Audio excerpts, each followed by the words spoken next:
my dad was a professional baseball player, and I always watched him growing up. When I was about 9, my school announced that they were going to start a softball team. I really wanted to play just like my dad. I was so excited.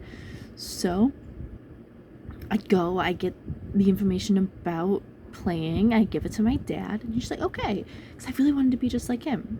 So we go, and he takes me to the meeting. So I was so excited. We show up, and there's everyone there, we're all mingling.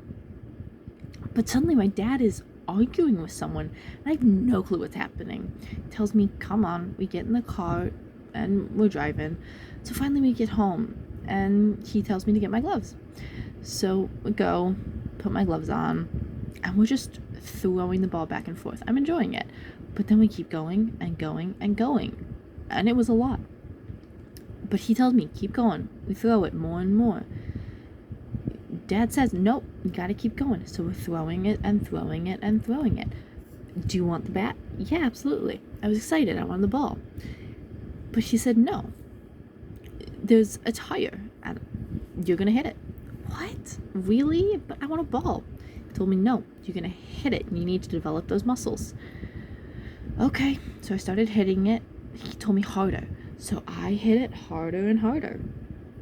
And I kept going like that. He told me I need to keep going at it. So 3 days I kept doing all of this. Finally, we had that first practice, and I was so excited. We showed up, and I felt so good. So all of us were lined up, and they told us that we were gonna hit it. I didn't quite understand the rules, but I was excited.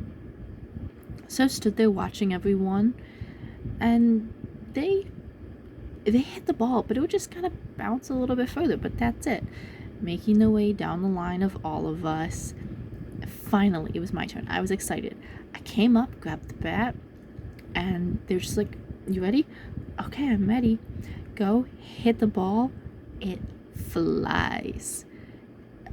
It passed where they're standing. Everybody's eyes turn and follow it. So I told them, my dad told them that I practiced at home until we were satisfied. So every day I was practicing, and then as I grew up I kept practicing, and I was joining different teams, and in high school I continued playing and I kept going. So even in college I kept going and I continued that.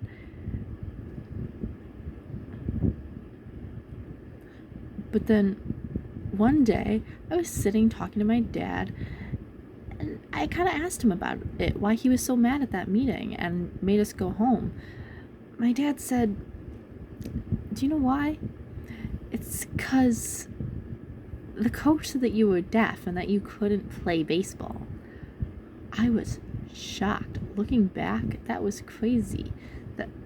And it was, I was just so grateful to my father. He passed away, but I love you, Dad.